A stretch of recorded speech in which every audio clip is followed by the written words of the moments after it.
जय हिंद मित्रों। जैसे कि अभी हम लोग जो प्रश्न पत्र सेकंड है हमारा, उसमें आषाढ़ का एक दिन नाटक, तो आषाढ़ का एक दिन नाटक लेकर चल रहे हैं। और उसमें आपने देखा था प्रीवियस के लेक्चर में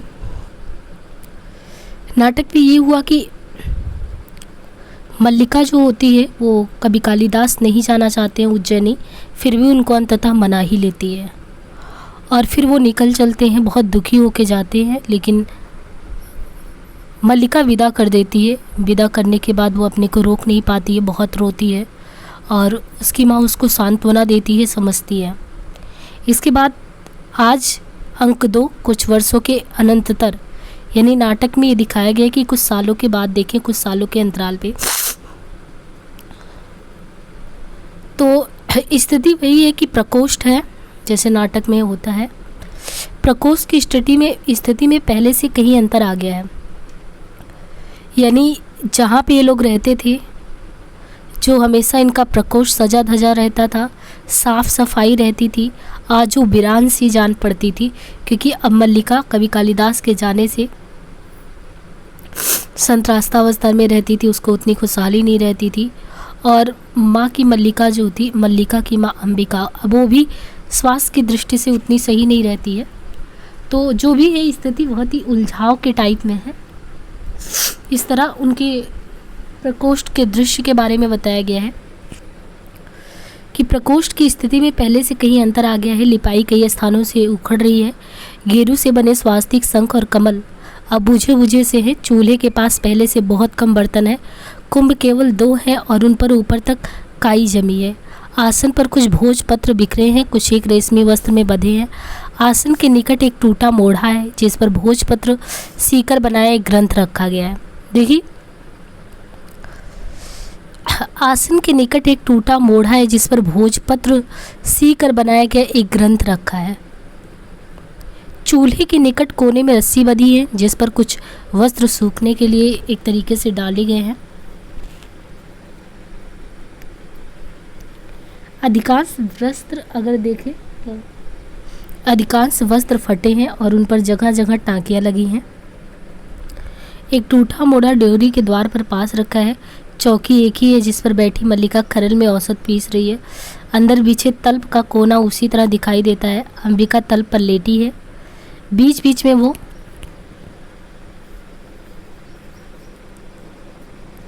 करवट ले रही है, यानी करवट बदल रही है। निक्षेप बाहर से आता है। मल्लिका अपना अंशुक ठीक करती है और अब क्योंकि वो निक्षेप बाहर से आ रहा है, ग्राम का युवक है जो हमेशा आता जाता रहता है, तो निक्षेप कहता है कि अब कैसा है अंबिका का स्वास्थ्य। मल्लिका, वैसे ही ज्वर आता है अभी। निक्षेप, पहले से कुछ भी अंतर नहीं पड़ा। मल्लिका, लगता तो नहीं है। निक्षेप, 2 वर्ष से निरंतर एक साथ ज्वर। मल्लिका, ठंडी सांस भरकर पीसी हुई औषध पत्थर से कटोरे में डालने लगती है। निक्षेप मोड़ा खींचकर उसके पास आ बैठता है। वास्तव में अंबिका बहुत चिंता करती है। मल्लिका, औषध भी तो ठीक से नहीं खाती। औषध में दूध और शहद मिलाकर हिलाने लगती है। निक्षेप अपनी उंगलियां उलझाए उसे देखता रहता है। निक्षेप, तुम्हारा स्वास्थ्य कैसा है मल्लिका? आप देखते हैं जब वो इस तरीके से कहती है कि तुम्हारा स्वास्थ्य कैसा है, तो मल्लिका कहती है ठीक है। निक्षेप, दुबली होती जा रही हो। बहुत दिनों से राजधानी की ओर से कोई व्यक्ति नहीं आया। मल्लिका आंखें बचाती हुई अधिक व्यक्त भाव से औषध हिलाती रहती है। कभी कभी सोचता हूँ एक बार उज्जैनी जाकर उनसे मिल आऊँ। मल्लिका, क्यों? निक्षेप, कई बातें करना चाहता हूँ। कई बार लगता है कि दोष मेरा ही है। मल्लिका गंभीर भाव से उसकी ओर देखती है। मल्लिका, किस बात का? निक्षेप लंबी सांस लेता है। निक्षेप, बात तुम जानती हो, मैंने आशा नहीं की थी कि उज्जैनी जाकर कालिदास इस तरह वहाँ का हो जाएगा। मल्लिका, और मुझे प्रसन्नता है कि वे वहाँ पे रहकर इतने व्यस्त हैं। ये उन्होंने बताया कि यहाँ पे तो वो जब थे केवल ऋतु संहार की रचना की थी। वहाँ उन्होंने कई नई काव्यों की रचना की है। 2 वर्ष पहले जो व्यवसायी आए थे उन्होंने कुमार संभव और मेघदूत की प्रतियां मुझे लाके दी थी। कुमार संभव और मेघदूत, बता रहे थे कि उनके एक और बड़े काव्य की बहुत चर्चा है, परंतु उसकी प्रतियां भी मिल नहीं पाई। निक्षेप, यूँ तो सुना है उन्होंने कुछ नाटकों की भी रचना की है जो उज्जैनी की रंगशालाओं में खेले गए हैं। फिर भी? मल्लिका, फिर भी क्या? निक्षेप, मुझे कहते दुख होता है, उन्हीं व्यवसायियों के मुंह से एक और बात तो सुनी। मल्लिका, व्यक्ति उन्नत करता है तो उसके नाम के साथ कई तरह के अपवाद जोड़ने लगते हैं। निक्षेप, मैं अपवाद की बात नहीं कर रहा, उठकर टहलने लगते हैं। सुना ये भी तो था ना कि गुप्त वंश की राजदूहिता से उनका विवाह हो गया। मल्लिका, तो इसमें बुरा क्या है? निक्षेप, एक तरह से देखे तो बुरा नहीं भी है, परंतु यहाँ रहते हुए उनका जो आग्रह था कि जीवन भर विवाह नहीं करेंगे। रुक कर और वो उनकी ओर देखता हुआ कहता है कि जैसा उन्होंने एक प्रण लिया था कि विवाह नहीं करेंगे, उस आग्रह का क्या हुआ?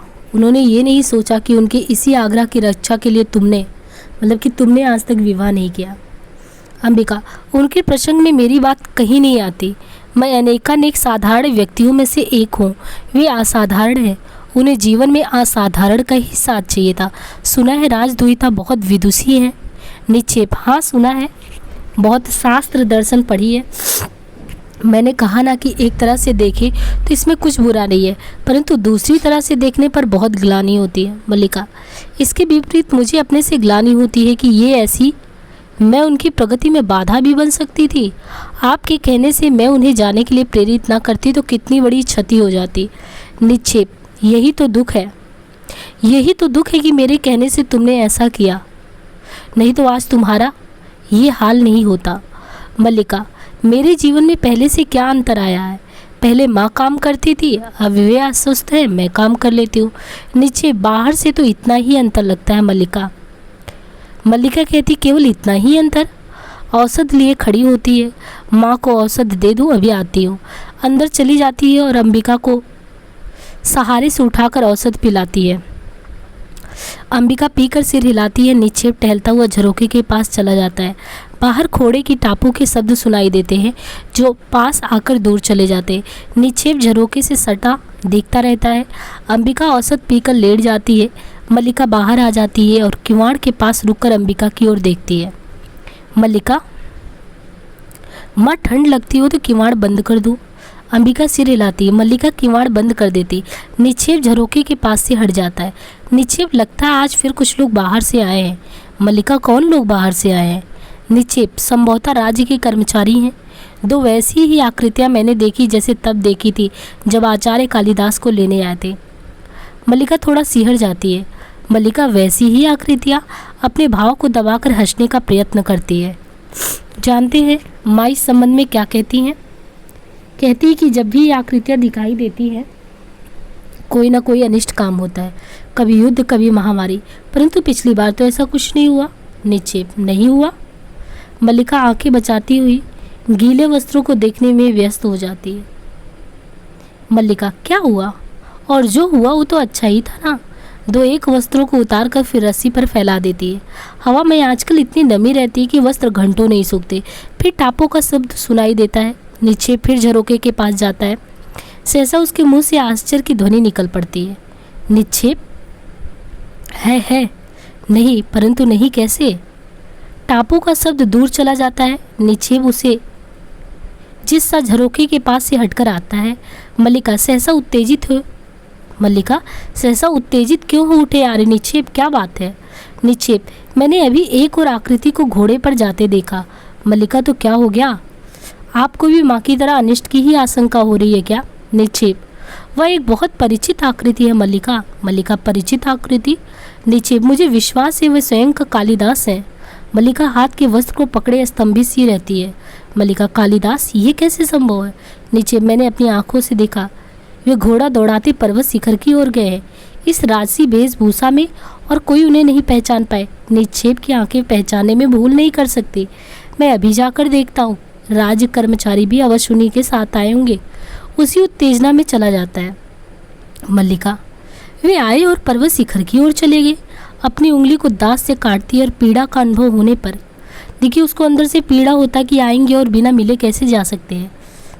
अपनी उंगली को दांत से काटती है और पीड़ा का अनुभव होने पर यंत्र चालीसी झरोखे के पास चली जाती है। ढियोड़ी से रंगणी और संगणी जो महाराज की तरफ से, उनके दरबार की तरफ से आई थी, रंगड़ी और संगड़ी अंदर आती हैं। मल्लिका आश्चर्य से उनकी ओर देखती है। रंगनी संगनी को आगे करती है, मतलब ये दोनों आई होती उधर से, उसको आगे करती रंगनी, इससे पूछ हम अंदर आ सकती हैं। वो रंगनी जो है द्वार पे खड़ी होती है, दोनों उधर से दरबार मतलब कि उज्जैनी की तरफ से आए होते हैं। तो रंगनी आगे आती है और पूछती है कि जैसे एक होता नहीं कि आवाभगत के लिए या एक औपचारिकता बस कि मैं आपके घर में अंदर आ सकती हूँ, तो वो पूछती है मल्लिका से। संगनी उसे आगे करके स्वयं पीछे हट जाती है। संगनी तू पूछ। मल्लिका उनके पास आ जाती है। रंगनी कहती है अच्छा मैं पूछती हूँ, सुनो ये तुम्हारा घर है क्या? मल्लिका हाँ हाँ आइए, आप मेरे यहाँ आई हैं। रंगनी और संगनी अंदर आ जाती है और खोजती दृष्टि से इधर उधर देखती है। रंगनी हम विशेष रूप से किसी के यहाँ नहीं आए हैं, समझ लो कि यूं ही आई हूँ, ग्राम प्रदेश में घूमने आई हूँ।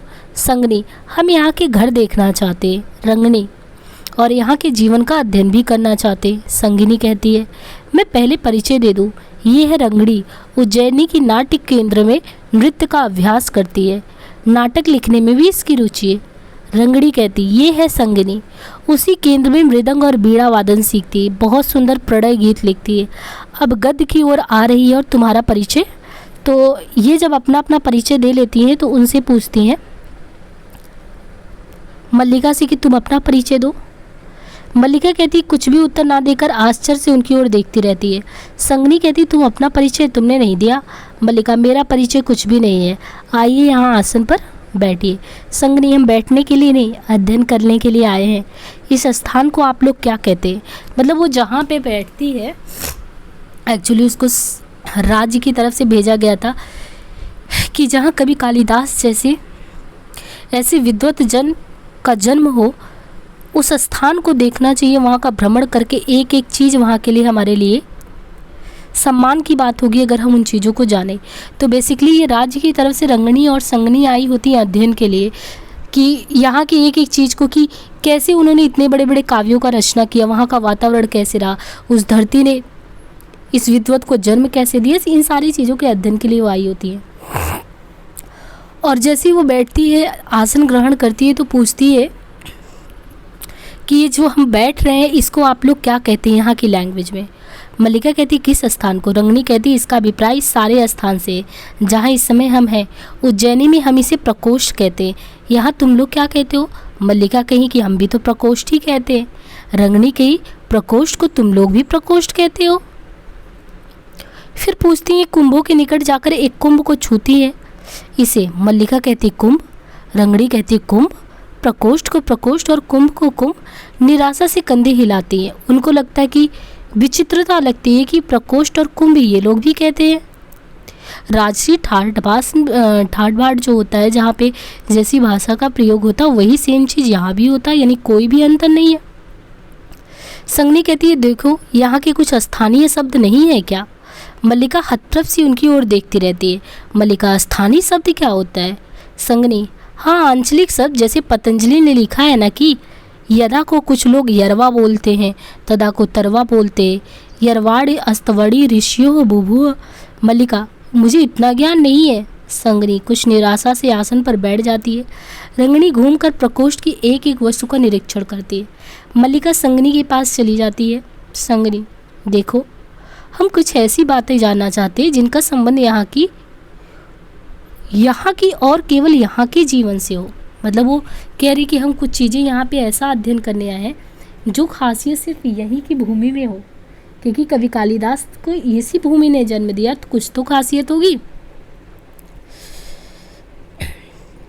तुम्हारे घर और वस्त्र तो लगभग हमारे जैसे हैं, यहाँ के जीवन की अपनी विशेषता क्या है? मल्लिका कहती यहाँ के जीवन की अपनी विशेषता? पल भर झरोखे की ओर देखती रहती है। मैं नहीं जानती, हमारा जीवन हर दृष्टि से बहुत साधारण है। संगनी ये मैं नहीं मान सकती, इस प्रदेश ने कालिदास जैसे असाधारण प्रतिभा को जन्म दिया है, यहाँ की तो प्रत्येक वस्तु असाधारण होनी चाहिए। रंगनी चूल्हे के आसपास की सब वस्तुओं को अच्छी तरह देखकर तथा एक बार अंदर झांककर उसके पास आ जाती है। रंगनी, देखो मैं तुम्हें समझाती हूँ।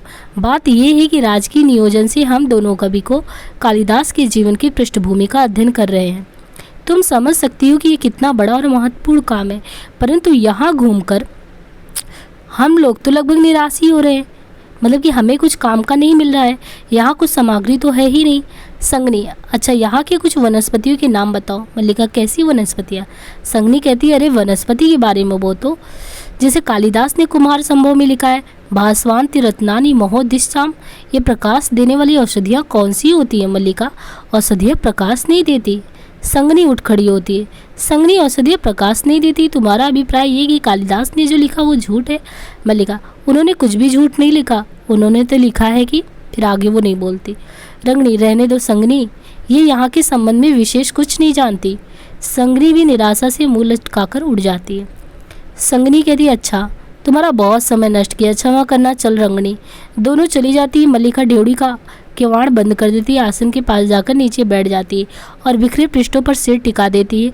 उसकी आंखें मुझ जाती है। मल्लिका, आज वर्षों के बाद तुम लौट कर आए हो, सोचती थी तुम आओगे। मतलब वो सोच रही है। अब ये तो रंगनी संगनी आके दखल डाल देती तो वो सोच भी नहीं पाई थी। मल्लिका को लगा कि आज वर्षों के बाद तुम लौट कर आए हो, यानी वो कह रही है कि कालिदास को कि आज वर्षों बाद ऐसा लगा कि तुम आए हो और आए हो तो ऐसा हो नहीं सकता कि बिना मिले जाते। तुम आओगे तो उसी तरह मेघ घिरे होंगे, वैसे ही अंधेरा सा दिन होगा, वैसे ही एक बार वर्षा में फिर भीगूंगी और तुमसे कहूँगी कि देखो मैंने तुम्हारी सब रचनाएं पढ़ ली। कुछ पृष्ठ हाथ में लिए होती हो। उज्जैनी की ओर जाने वाले व्यवसायियों से कितना कितना कहकर मैंने तुम्हारी रचनाएं मंगवाई। यानी देखिए, एक निष्ठता प्रेम की एक वानगी है कि एक तो मान सम्मान के लिए इन्होंने कालिदास पे अपने आप को न्यौछावर किया, वो सम्मान के भागीदार थे तो उन्हें कह के ज़बरदस्ती उन्हें भेज दिया। फिर लगातार आप देख रहे हैं कि उनकी रचनाओं को जो सामान्य रूप से यहाँ नहीं मिल सकता था, वो एक एक करके जो व्यवसायी उज्जैनी की तरफ जाते थे उन सभी से वो एक एक रचनाएं मंगवा के पढ़ती थी और सोची थी कि जब वापस आएंगे तो मैं मेघदूत की एक एक पंक्तियां गाकर सुनाऊंगी। पर्वत शिखर से घंटा ध्वनियां गूंज उठेंगी और मैं अपनी ये भेंट तुम्हारे हाथों में रख दूंगी। इतने सपने सजा के रखी थी। मोड़े पर रखा ग्रंथ उठा लेती है, कहूँगी कि देखो ये तुम्हारी नई रचना के लिए ये कोरे पृष्ठ मैंने अपने हाथों से बनाकर सिए हैं। इन पर तुम जब जो भी लिखोगे उसमें मुझे अनुभव होगा कि मैं भी कहीं हूँ, मेरा भी कुछ है। निश्वास छोड़कर ग्रंथ रख देती है। परंतु आज तुम आए हो तो सारा वातावरण ही और लग रहा है और नहीं सोच पा रही हूँ कि तुम वही वाले हो कि चेंज हो गए हो। कोई किवाड़ खटखटाता है, वो अपने को झटक कर उठ खड़ी होती है और जाकर किवाड़ खोल देती है। ड्योढ़ी में अनुस्वार और अनुनासिक साथ साथ खड़े दिखाई देते। अब रंगनी संगनी निरीक्षण करके गई तो ये अनुस्वार और अनुनासिक ये भी आ गए, खड़े दिखाई देते। मल्लिका उन्हें देखकर असमंजस में पड़ जाती कि ये कौन आ गए। अनुस्वार, मुझे विश्वास है कि मैं इस समय देवी मल्लिका के सामने खड़ा हूँ। मल्लिका कहती, हाँ कहिए। अनुस्वार, देव मातृगुप्त के अनुचरों का अभिवादन स्वीकार कीजिए। दोनों झुककर अभिवादन करते हैं। मल्लिका भौचक्की से उन्हें देखती रहती है। मल्लिका कहती, देव मातृगुप्त, ये देव मातृगुप्त कौन है? अनुस्वार परिचय देता है, ऋतु संहार कुमार संभव मेघदूत रघुवंश के प्रणेता कविंद्र, राजनीति निष्णात आचार्य तथा काश्मीर के भावी शासक। देव मातृगुप्त का राजमहिषी गुप्त वंश दुहिता परम विदुषी देवी प्रियंग मंजरी आपके साक्षात्कार के लिए उत्सुक है। यानी जो उनकी पत्नी वंश दुहिता बनने वाली या उनकी जो पत्नी है देवी प्रियंग मंजरी, तो इन लोगों ने आके परिचय दिया कि वो आपसे मिलने के लिए उत्सुक है और शीघ्र ही वो यहाँ पे आना चाहती है और हम उनके अनुचर आपको इसकी पूर्व सूचना देने के लिए उपस्थित है। मल्लिका, ऋतु संहार और मेघदूत आदि के प्रणेता तो कालिदास है और आप कह रहे हैं कि? अनुस्वार कहते, वे गुप्त राज की ओर से कश्मीर का शासन संभालने जा रहे हैं। वो मातृगुप्त उन्हीं का नया नाम है। मल्लिका, वे कश्मीर का शासन संभालने जा रहे हैं और उनकी राजमहिषी मुझसे मिलने के लिए आ रही हैं। अनुस्वार, मुझे विश्वास है कि इस गौरवपूर्ण अवसर पर आप अपने उपवेश गृह के वस्तु विन्यास में कुछ परिवर्तन अवश्य समझेंगे। यानी कि जैसा आपके घर का चाल ढाल है, क्योंकि वो इतनी बड़ी रानी आ रही है, तो उसमें कुछ विन्यास, यानी जो भी चीज़ें जैसी हैं, अब घर उस तरीके से नहीं है, तो कुछ मतलब आपको साफ़ सफाई या जो भी करना है उसके लिए हम उपस्थित हैं, आप बता सकती हैं, हम कर सकते हैं। तो इसे आपका आदेश समझते हुए हम अपना कार्य समझ के करेंगे और अपने हाथों संपन्न करना चाहेंगे। वो अनुस्वार कहते हैं, आओ अनुनासिक। दोनों प्रकोष्ठ में आकर निरीक्षण करने की दृष्टि से सब वस्तुओं को देखने लगते हैं। मल्लिका एक ओर हट जाती है। अनुनासिक आसन के पास चला जाता है। अनुनासिक, मैं समझता हूँ ये आसन द्वार के निकट होना चाहिए। अनुस्वार, देवी द्वार से प्रवेश करेंगी और आसन द्वार के निकट हो, ये अच्छा नहीं होगा। अनुनासिक कहता, उस स्थिति में इसे इसकी वर्तमान स्थिति से 7 अंगुल दक्षिण की ओर हटा देना चाहिए। अनुस्वार, दक्षिण की ओर? नकारात्मक भाव से सिर हिलाता है। मैं समझता हूँ इसकी स्थिति 5 अंगुल उत्तर की ओर होनी चाहिए। गवाक्ष से सूर्य की किरणें सीधी इस पर पड़ेंगी। अनुनासिक कहता है, मैं तुमसे सहमत नहीं हूँ। तो अनुस्वार कहता है, मैं भी तुमसे सहमत नहीं हूँ। फिर अनुनासिक कहता, तो? अनुस्वार कहता, तो विवादास्पद विषय होने के कारण आसन को यहीं रहने देते। अनुनासिक कहता, अच्छी बात है, इसे यहीं रहने देते। और ये कुंभ? वो घड़े की बात करते। तो अनुस्वार कहता है, मैं समझता हूँ एक कुंभ इस कोने में और दूसरा उसमें रख दें। अनुनासिक कहता है, पर मैं समझता हूँ कि कुंभ यहीं होना चाहिए। अनुस्वार कहता है, क्यों? अनुनासिक कहता है, क्यों का कोई उत्तर नहीं। अनुस्वार, मैं तुमसे सहमत नहीं हूँ। अनुनासिक कहता है, मैं भी तुमसे सहमत नहीं हूँ। मतलब ये लोग आके बात बतंगड़ करें, इन लोगों का कोई मूल उद्देश्य नहीं है फेरबदल करने का, कुछ काम धाम का। इसी तरह फिर अनुनासिक, तो कुंभों को और कहीं रख देना चाहिए। दोनों उधर जाते हैं जिधर रस्सी पर वस्त्र सूखने के लिए फैला है। मल्लिका आसन के पास जाकर बिखरे पन्नों को समेटती है और उन्हें मोढ़े पर रखकर चुपचाप अंदर चली जाती है। अनुस्वार, ये वस्त्र? अनुनासिक कहता, वस्त्र अभी गीले इसलिए इन्हें नहीं हटाना चाहिए। अनुस्वार कहता, क्यों? अनुनासिक कहता है कि शास्त्रीय प्रमाण ऐसा ही है। अनुस्वार कहता, कौन सा प्रमाण? अनुनासिक कहता है, ये तो मुझे याद नहीं है। अनुस्वार, ये याद है कि ऐसा प्रमाण है? अनुनासिक, हाँ, ये इतना तो याद है। अनुस्वार, तो? अनुनासिक कहता, संदिग्ध विषय है। अनुस्वार कहता, हाँ, तब तो अवश्य संदिग्ध विषय है। अनुनासिक कहता, जब संदिग्ध विषय ही है तो वस्त्रों को यहीं पड़े रहने दे। मतलब इतनी देर से आके ये इधर से उधर कर रहे हैं, है ना, लेकिन एक भी काम इन लोगों का अस्पष्टता के साथ हुआ नहीं। फिर देखिए, ऐसे चूल्हे की बात करते हैं, उसी तरीके से तू चलता रहता है। और अनुनासिक और अनुस्वार इस तरीके से बातचीत करते रहते हैं, उनकी काफ़ी बातें होती हैं। फिर ये होता है कि क्या चीज़ हटाए, अंततः ये होता है कि कुछ ये लोग फेर बदल नहीं करते, बस बातचीत इनका चलता रहता है। उतने में मातुल उत्तेजित होकर बाहर से आता है। मातुल, अधिकारी वर्ग, आपका काम पूरा हो गया। अनुनासिक, क्यों? अनुस्वार, हाँ, पूरा ही हो गया ना। क्यों? अनुनासिक, हाँ, हो गया, सब काम हो गया, केवल एक दृष्टि डालना ही तो शेष है। अनुस्वार, हाँ, केवल एक दृष्टि डालना शेष है। मातुल, तो वह दृष्टि अब रहने दीजिए, देवी प्रियंग मंजरी बाहर पहुंच गई हैं। अनुनासिक और अनुस्वार दोनों चल देते हैं, दोनों साथ साथ बाहर चले जाते हैं। मातुल भी पीछे पीछे चला जाता है और कुछ क्षण बाद प्रियंगु मंजरी को मार्ग दिखलाता वापस आता है। आगे नेक्स्ट वीडियो में थैंक्स।